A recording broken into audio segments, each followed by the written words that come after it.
आज का हमारा टॉपिक है photochemistry of vision. Photochemistry of vision का मतलब जो फोटॉन्स मतलब लाइट की वजह से जो केमिकल रिएक्शंस, केमिस्ट्री मतलब केमिकल रिएक्शंस जो होते हैं हमारे विजन्स में, मींस आईज में, हमारे जो फोटॉन्स की वजह से जो केमिकल रिएक्शन होते हैं उसको हम कहते हैं फोटोकेमिस्ट्री ऑफ विजन। हमारे आईज में 3 लेयर्स होते हैं। सबसे आउटर मोस्ट लेयर होती है स्क्लेरा, सेकेंड लेयर होती है कोरॉइड और थर्ड लेयर होती है रेटिना। और रेटिना के अंदर 10 लेयर्स होती है। मैं बना के दिखाता हूँ। ये हमारी आईबॉल, सबसे आउटर मोस्ट लेयर स्क्लेरा, उसके अंदर जो लेयर्स हैं वो है कोरॉइड, और जो थर्ड लेयर है इनर मोस्ट लेयर वो है हमारी रेटिना। जो रेटिना लेयर है उसके अंदर 10 लेयर्स होती हैं। उसमें से एक लेयर होती है photo receptor sales. Photo receptor sales की जो लेयर होती है रेटिना में, उसमें 2 सेल्स होती हैं, 2 फोटो रिसेप्टर सेल्स होती हैं, एक रॉड और एक कोन। ये रॉड्स एंड कोन्स के अंदर, दोनों सेल के अंदर, फोटो रिसेप्टर सेल के अंदर एक केमिकल्स होते हैं जो फोटो सेंसिटिव होते हैं। फोटो सेंसिटिव केमिकल्स जो लाइट एनर्जी जैसे ही, फॉर एग्जांपल लाइट एनर्जी यहाँ से आई बॉल के अंदर एंटर हुई, ये रेटिना लेयर में जाएंगी और रॉड सेल और कोन सेल्स जो फोटो रिसेप्टर सेल्स हैं इनको स्ट्राइक करेंगी, और इनमें जो लाइट सेंसिटिव पिगमेंट्स हैं, जो केमिकल्स हैं, वो एक्साइट हो जाएंगे। वो एक्साइट होकर लाइट एनर्जी को केमिकल एनर्जी में कन्वर्ट करेंगे, और फिर वो केमिकल एनर्जी जो एक्शन पोटेंशियल के फॉर्म में जो केमिकल एनर्जी फॉर्म हुई वो ऑप्टिक नर्व के थ्रू हमारे ब्रेन में चली जाएगी। तो ये सिंपल है, मतलब कि जो लाइट एनर्जी है वो कहाँ पर केमिकल एनर्जी में कन्वर्ट होती है, हमारे रॉड्स या कोन सेल्स में। ये हमारे फोटो रिसेप्टर सेल्स में फोटो ट्रांसडक्शन होता है। फोटो ट्रांसडक्शन मतलब कि light energy is converted into the chemical energy. So photo transduction takes place mainly in the rods and cone cells. So ये दोनों सेल्स में होता है, रॉड्स एंड कोन्स। लेकिन हम ये फोटोकेमिस्ट्री हम सिर्फ रॉड्स की देखेंगे, और यही सेम कॉन्सेप्ट आप कोन्स में भी अप्लाई कर सकते हैं। सो रॉड्स सेल्स,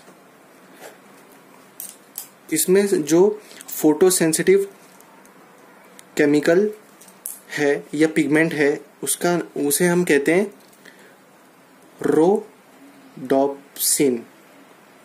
रोडोप्सिन 2 चीजों से मिलकर बना हुआ है। रोडोप्सिन एक scotopsin plus vitamin A. Vitamin A के फॉर्म में प्रेजेंट नहीं होता है, वो अपने फॉर्म को चेंज करता रहता है। वो अपने आइसोफॉर्म्स में प्रेजेंट होता है आइज में। फॉर एग्जाम्पल डार्क स्टेट में और लाइट स्टेट में इसके 2 आइसोफॉर्म्स अलग अलग होंगे। तो डार्क स्टेट में विटामिन ए का फॉर्म होगा 11 सिस रेटिनाल, और जैसे ही लाइट स्ट्राइक होगी तो इस 11 सिस रेटिनाल चेंज होकर, उसका आइसोफॉर्म चेंज होकर ऑल ट्रांस रेटिनाल हो जाएगा। ये ऑल ट्रांस रेटिनाल में चेंज हो जाएगा लाइट स्टेट में, बट ये फिर से रीफॉर्म हो जाएगा, रिफॉर्मेशन इसका हो जाएगा, और ये एक साइकिल में चलता रहेगा। इसे हम कहते हैं विजुअल साइकिल। इसे हम कहेंगे विजुअल साइकिल, बट हम इसे थोड़ा डिटेल में देखेंगे। विजुअल साइकिल में कुछ इंटरमीडिएट्स भी होते हैं जो कि इम्पोर्टेंट है फर्दर फोटो ट्रांसडक्शन में। तो हम अभी टॉपिक क्या है हमारा, विजुअल साइकिल। विजुअल साइकिल कहाँ होता है, ये रोडोप्सिन पिगमेंट है जो रॉड सेल्स में प्रेजेंट है। रोडोप्सिन रोडोप्सिन दो चीजों से मिलकर बना है, स्कोटोप्सिन और विटामिन ए। विटामिन ए के दो आइसोफॉर्म है, एक डार्क स्टेट में अलग होता है और एक लाइट स्टेट में वो ऑल ट्रांस रेटिनॉल में चेंज हो जाता है और ये रिफॉर्मेशन इसका हो जाता है। तो ये एक साइकिल की तरह चलता है, इसी को हम डिटेल में देखेंगे, वही है विजुअल साइकिल। तो visual cycle,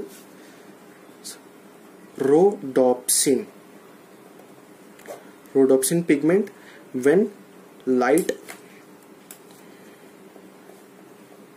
falls on rhodopsin,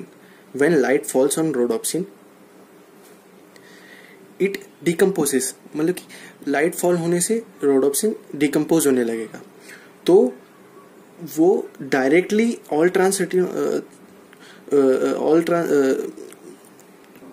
rhodopsin पहले डायरेक्टली ऑल ट्रांस रेटिनॉल में कन्वर्ट नहीं होगा। रोडोप्सिन में जो विटामिन ए का आइसोफॉर्म जो 11-cis रेटिनॉल में प्रेजेंट है वो डायरेक्टली ऑल ट्रांस रेटिनॉल में कन्वर्ट नहीं होगा, उसके बीच में कुछ इंटरमीडिएट्स आएंगे, वो हम देखेंगे। सबसे पहले है रोडोप्सिन लाइट के एंटर होते ही चेंज हो जाएगा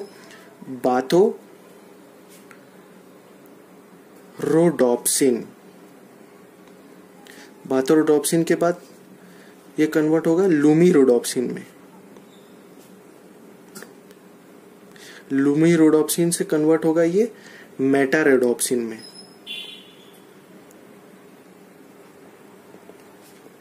मेटारोडोप्सिन का फर्स्ट और मेटारोडोप्सिन फर्स्ट से ये कन्वर्ट होगा मेटारोडोप्सिन 2 में। अब जाके ये कन्वर्ट होगा, इसका मेटारोडोप्सिन में क्या है, स्कोटोप्सिन प्लस 11-cis रेटिनॉल ये है, इससे बना होता है ये। अब ये स्कोटोप्सिन को ये स्प्लिट हो जाएगा दो पार्ट्स में, स्कोटोप्सिन अलग चला जाएगा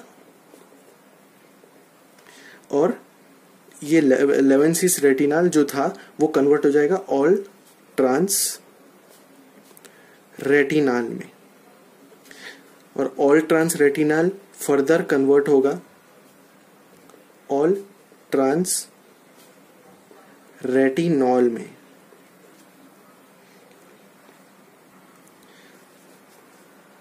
अब ये ऑल ट्रांस रेटिनॉल और ऑल ट्रांस रेटिनॉल कन्वर्ट हो जाएंगे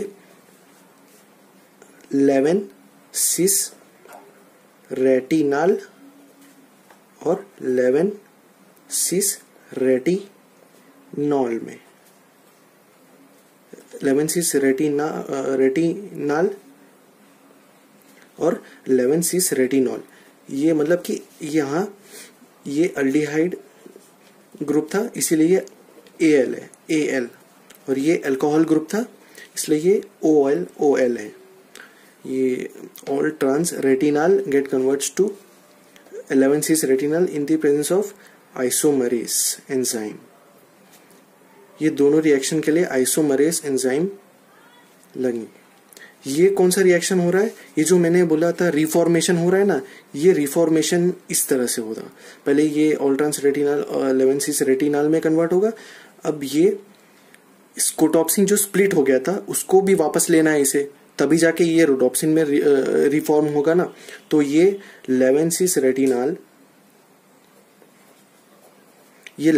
रेटिनॉल स्कोटोप्सिन को भी लेगा जो स्प्लिट हो चुका था और ये 11-cis रेटिनॉल इसको लेके रोडोप्सिन में रिफॉर्म हो जाएगा। ये रहा रिफॉर्मेशन। पहले हम देखेंगे, अब एक समरी देखेंगे। लाइट के एंटर होते ही रोडोप्सिन किस में कन्वर्ट हुआ, ऑल ट्रांस रेटिनॉल में। लेकिन डायरेक्ट कन्वर्ट नहीं हुआ, उनके बीच में कुछ इंटरमीडिएट्स थे, बाथोरोडोप्सिन, लूमिरोडोप्सिन, मेटारोडोप्सिन 1, फिर मेटारोडोप्सिन 2। इसका बहुत ज़्यादा इंपॉर्टेंस है, इसीलिए हम ये इंटरमीडिएट्स को देख रहे हैं। ये इंटरमीडिएट्स को हमने क्यों पढ़ा, क्योंकि हमें इसका बहुत ज़्यादा इम्पोर्टेंट आगे देखने मिलेगा। क्यों? क्योंकि ये एक पाथवे को स्टिमुलेट करता है, वो हम आगे देखेंगे। तो पहले हम जो ये ऊपर देखे थे उसको पहले समराइज कर ले। लाइट के प्रेजेंस में रोडोप्सिन कन्वर्ट हो जाएगा किसमें, ऑल ट्रांस रेटिनॉल और ऑल ट्रांस रेटिनॉल में। फिर जब डार्क स्टेट में हम वापस जाएंगे तो ये इसका रिफॉर्मेशन होगा रोडोप्सिन में। और ये साइकिल, ये है विजुअल साइकिल। विजुअल साइकिल ये चलता रहेगा, लाइट डार्क में। जब लाइट आएगी तो रोडोप्सिन टूट के ऑल ट्रांस रेटिनॉल में हो जाएगा। फिर हम जब डार्क स्टेट में जाएंगे तो ये इसका रिफॉर्मेशन हो जाएगा रोडोप्सिन में। ये विजुअल साइकिल डार्क लाइट में ऐसे चलता रहेगा। ओके, अब हम समझेंगे कि ये जो मेटा रोडोप्सिन है इसका बहुत ज्यादा इम्पोर्टेंस है।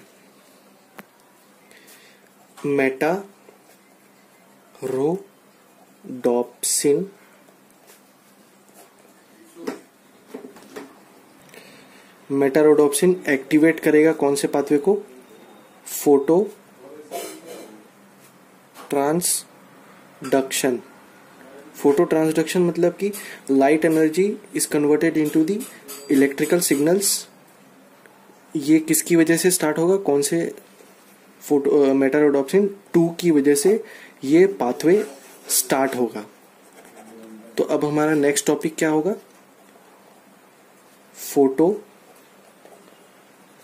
ट्रांसडक्शन। पहले हमने विजुअल साइकिल देखा, फिर विजुअल साइकिल में एक इंटरमीडिएट था हमारा मेटारोडोप्सिन 2, उसकी वजह से एक प्रोसेस एक्टिवेट हो रहा है, उसका नाम है फोटो ट्रांसडक्शन। अब हम नेक्स्ट प्रोसेस देखेंगे फोटो ट्रांसडक्शन डिटेल में। फोटो ट्रांसडक्शन का डेफिनेशन है, light energy is converted into the electrical impulse. और ये कौन से साइट में हो रहा है, साइट क्या है फोटो ट्रांसडक्शन का, रॉड सेल्स। रॉड सेल्स से कौन से पार्ट में होता है, रॉड सेल्स 3 पार्ट में डिवाइडेड होता है। एक ये रहा हमारा आउटर सेगमेंट, और ये इनर सेगमेंट, और ये हमारा साइनेप्टिक टर्मिनल। तो ये जो फोटो ट्रांसडक्शन होता है ये आउटर सेगमेंट में होता है। ये आउटर सेगमेंट में होता है। ये कौन सा प्रोसेस, हमारा फोटो ट्रांसडक्शन प्रोसेस, जो हम अभी डिटेल में देखेंगे। तो सबसे पहले हम रॉड सेल्स के बारे में बात कर लेते हैं। रॉड सेल्स का डायग्राम ये मैंने बनाया है, ये रॉड सेल्स हैं। रॉड सेल्स में ये आउटर सेगमेंट है,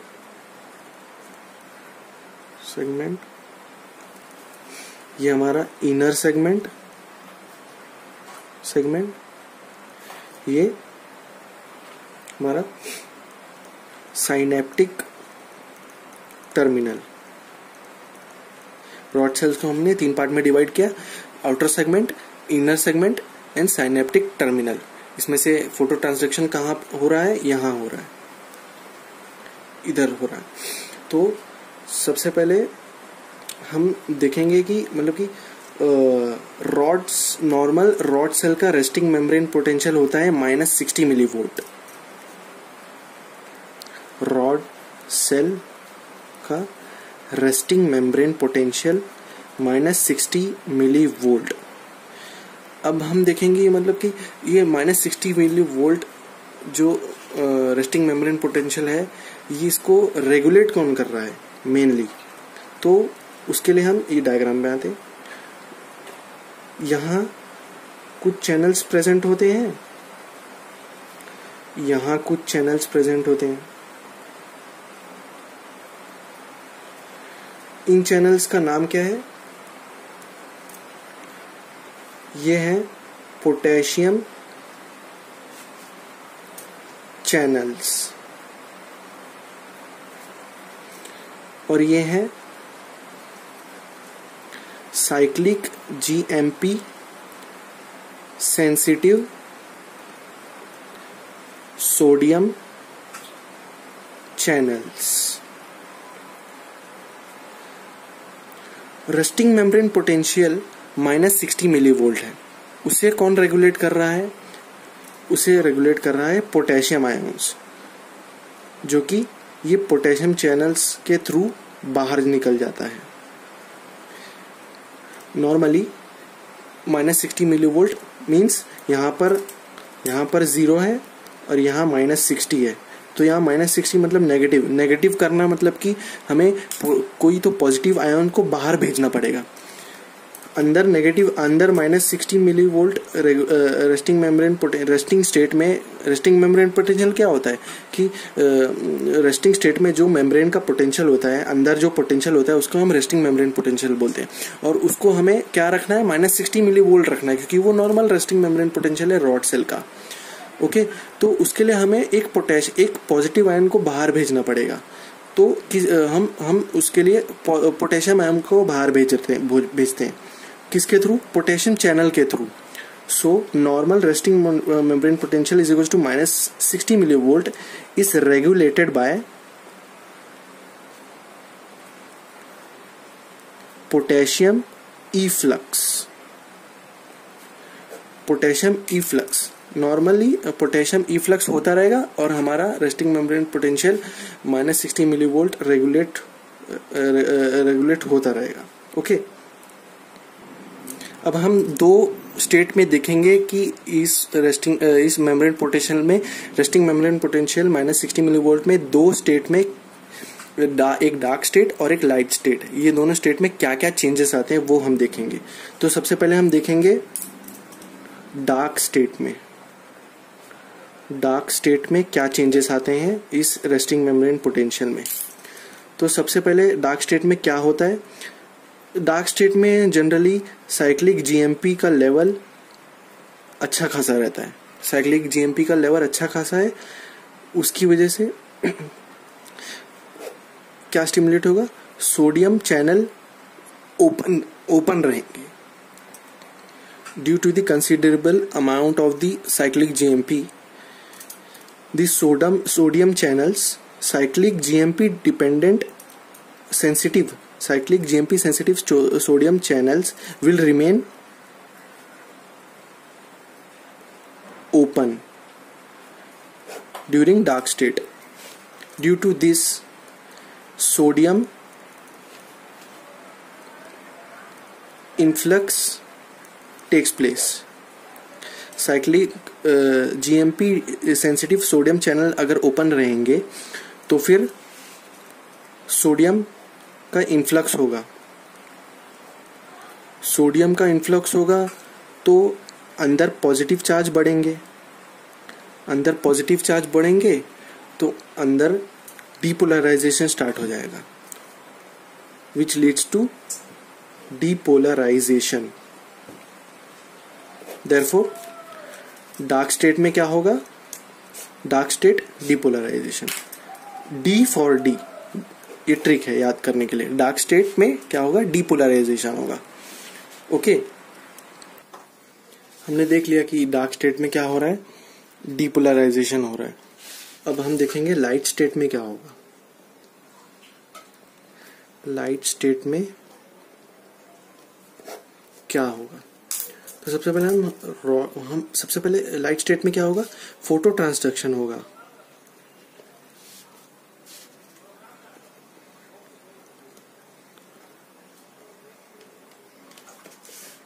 लाइट स्टेट में फोटो ट्रांसडक्शन होगा। ओके, तो लाइट स्टेट में सबसे पहले हम रॉड्स बना देते हैं ऐसे ऐसे करके। पहले आउटर सेगमेंट, फिर इनर सेगमेंट, फिर synaptic terminal. Photo transduction mainly कहाँ हो रहा है? ये आउटर सेगमेंट में हो रहा है। तो हम इसे जूम करके इसका डायग्राम बनाते हैं।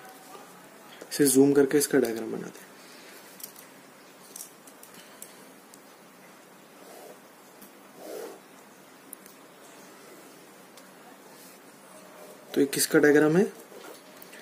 ये आउटर सेगमेंट जो है रॉड सेल का जो आउटर सेगमेंट है, आउटर सेगमेंट, इसको हमने जूम करके यहाँ पर दिखाया है। तो इधर क्या हो रहा है, लाइट जैसी लाइट स्टेट में क्या क्या चेंजेस आते हैं वो हम देखेंगे, उसी को हम फोटो ट्रांसडक्शन बोलेंगे। मतलब कि लाइट एनर्जी चेंज हो जाएगी केमिकल एनर्जी में, तो वो कैसे होगी। सो जब हमने पहले ही देखा था विजुअल साइकिल के टाइम पे कि जैसी when light comes and strikes on the rhodopsin get converted into the rhodopsin के अंदर जो 11-cis रेटिनॉल के फॉर्म में है, आइसोफॉर्म है जो विटामिन ए का, वो ऑल ट्रांस रेटिनॉल में कन्वर्ट हो जाता है। और उसके ये कन्वर्जन के बीच में विजुअल साइकिल में हमने देखा था कि एक इंटरमीडिएट मिलता है हमको, मेटा रोडोप्सिन 2।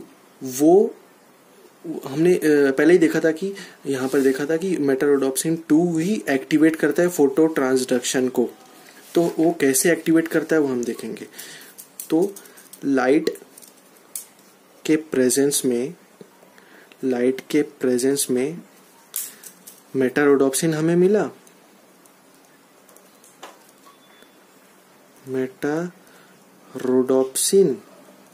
हमें। मेटा रोडोप्सिन किसे एक्टिवेट कर रहा है, एक जी प्रोटीन कपल्ड रिसेप्टर है जिसका नाम है ट्रांसड्यूसिन।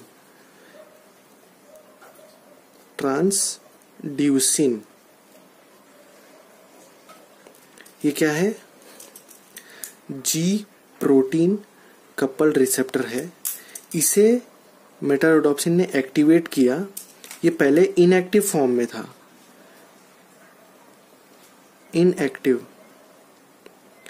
फिर जब मेटा रोडोप्सिन ने इसे एक्टिवेट किया तो ये एक्टिव फॉर्म में आ गया। Transducin comes in active form. Now अब क्या होगा, अब ये ट्रांसड्यूसिन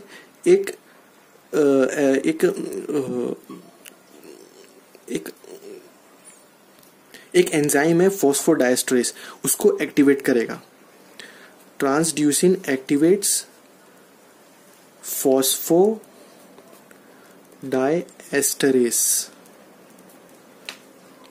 फॉस्फोडाइस्ट्रेस को एक्टिवेट किया। तो फॉस्फोडाइस्ट्रेस का काम क्या है, साइक्लिक जीएमपी को 5-AMP में कन्वर्ट करना। तो ये क्या अपना काम करेगा, साइक्लिक जीएमपी को तोड़ के 5' AMP में कन्वर्ट करेगा। मतलब क्या करेगा, फॉस्फोडाइस्ट्रेस का मेन फंक्शन क्या है, साइक्लिक जीएमपी का डिस्ट्रक्शन, मींस उसको कन्वर्ट करके 5-AMP में कन्वर्ट कर देना। अब ये साइक्लिक जीएमपी में कुछ भी फर्क आया तो हमारा जो cyclic GMP sensitive sodium channel था उसमें फर्क आने लगेगा, उसमें चेंजेस आएंगे। तो क्या चेंजेस आएंगे, तो इसकी वजह से पी लेवल डिक्रीज हो गया due to destruction of the cyclic GMP level decreases due to this sodium channel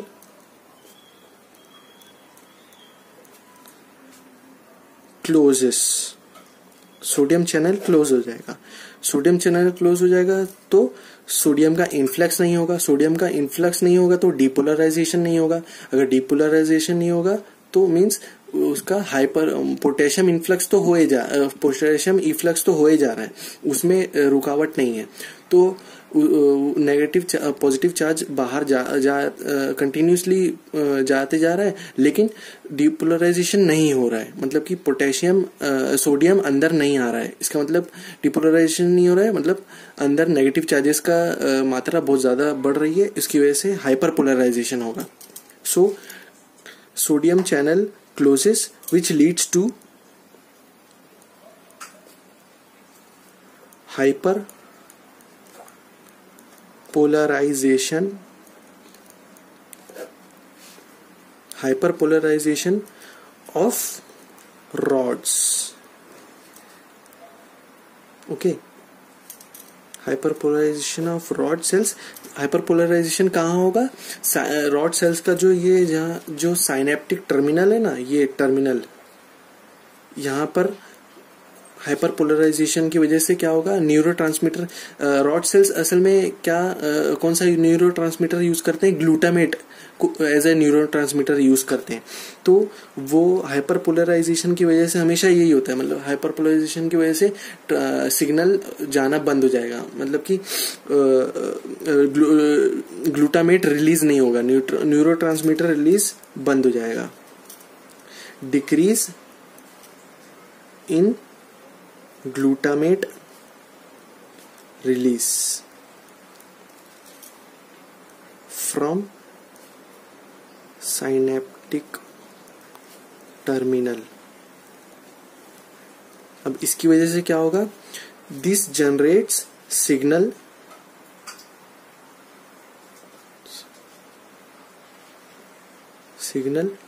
in bipolar cells. Bipolar cells अभी मैं सब डायग्राम में दिखाऊंगा कि बाइपोलर सेल्स कैसे कैसे वो आगे ट्रांसमिट होगा। अभी हमने देखा कि रॉड सेल्स के आउटर सेगमेंट में को हमने जूम करके एक डायग्राम बनाया, जहां हमने देखा कि फोटो ट्रांसडक्शन प्रोसेस कैसे हो रहा है। फोटो ट्रांसडक्शन मतलब कि लाइट एनर्जी जो है, ये जो लाइट एनर्जी है, ये लाइट एनर्जी कन्वर्ट हो रही है केमिकल सिग्नल में, ये जनरेट सिग्नल, ये सिग्नल जो ट्रेवल होगा विजुअल कॉर्टेक्स तक। तो क्या हुआ, जो लाइट एनर्जी थी हमारी वो किस में कन्वर्ट हो गई, सिग्नल में। इसी को हम बोलते हैं फोटो ट्रांसडक्शन। ये कौन से स्टेट में हो रहा है, लाइट स्टेट में हो रहा है। तो डार्क स्टेट में डीपोलराइजेशन होगा, लाइट स्टेट में फोटो ट्रांसडक्शन होगा, जिसकी वजह से हाइपरपोलराइजेशन की वजह से सिग्नल पैदा होंगे। ओके, तो अब ये जो सिग्नल हुआ, जो हाइपरपोलराइजेशन की वजह से जो सिग्नल स्टार्ट हुआ, वो आगे ट्रेवल कैसे करेगा। तो उसके लिए हमें रेटिना के लेयर्स देखने होंगे। रेटिना में कौन कौन से लेयर्स होते हैं। तो सबसे पहले यहाँ रेटिना के लेयर्स बना रहा हूं मैं। ये रॉड्स एंड कोन्स, ये रफ डायग्राम है। ये रॉड्स एंड कोन्स बना रहा हूं मैं। रॉड्स एंड कोन्स ये किससे कनेक्टेड रहेंगे, ये कनेक्टेड रहते हैं हमारे बाइपोलर सेल से। ओके, तो ये जो रॉड्स का जो साइनेप्टिक टर्मिनल था, यहाँ से जो हाइपरपोलराइजेशन जो सिग्नल हमारा आया वो ट्रेवल होगा यहाँ पर बाइपोलर सेल में। बाइपोलर सेल में फिर बाइपोलर सेल किससे कनेक्टेड होता है, गैंग्लियन सेल से। गैंग्लियन सेल, गैंग्लियन सेल का जो एक्सॉन होता है, ये सेल का सेल बॉडी है, गैंग्लियन सेल का सेल बॉडी, ये रहा निकला इसका एक्सॉन। ये एक्सॉन ही को हम क्या बोलते हैं, गैंग्लियन सेल के एक्सॉन को ही हम ऑप्टिक नर्व बोलते हैं। ऑप्टिक नर्व, फिर ऑप्टिक नर्व जाएगा ऑप्टिक काइज्मा में। ऑप्टिक काइज्मा जो क्रॉसिंग होती है, दो साइड के दो आईज की ऑप्टिक नर्व की जो क्रॉसिंग होती है उसको हम ऑप्टिक काइज्मा बोलते हैं। ऑप्टिक काइज्मा से ट्रेवल होकर जाएगा ऑप्टिक ट्रैक्ट।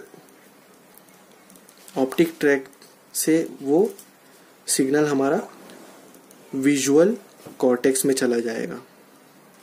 विजुअल कॉर्टेक्स हमारा क्या होता है, ऑक्सीपिटल कॉर्टेक्स। पिटल कॉर्टेक्स को हम विजुअल कॉर्टेक्स बोलते हैं। तो इस तरीके से लाइट एनर्जी की वजह से लाइट आई, रॉड्स एंड कोन्स में फोटो ट्रांसडक्शन हुआ, वो ट्रेवल हुई, हाइपरपोलराइजेशन हुआ, हाइपरपोलराइजेशन ट्रेवल हुआ बाइपोलर सेल्स में, बाइपोलर सेल्स से गैंग्लियन सेल्स के एक्सॉन जिसे हम ऑप्टिक नर्व कहते हैं, वो सिग्नल को कहाँ लेके जाएगी, ऑप्टिक काइज्मा में। ऑप्टिक काइज्मा से ऑप्टिक ट्रैक्ट से विजुअल कॉर्टेक्स। विजुअल कॉर्टेक्स में हमारा जो विजुअल इंफॉर्मेशन है वो वहाँ ट्रेवल होके सेंस हो जाएगी। सो ये हमारा टॉपिक खत्म हो गया है, फोटोकेमिस्ट्री ऑफ सेल। मैंने डिस्क्रिप्शन में अपने जो हैंड रिटन नोट्स है, इसके पूरे डिटेल नोट्स मैंने डिस्क्रिप्शन में डाले हैं, आप वहां पर चेक करके आप वहां से ले सकते हैं। और अगर आपको वीडियो समझ में आई हो, अच्छी लगी हो तो लाइक करें, सब्सक्राइब करें, शेयर करें। ओके।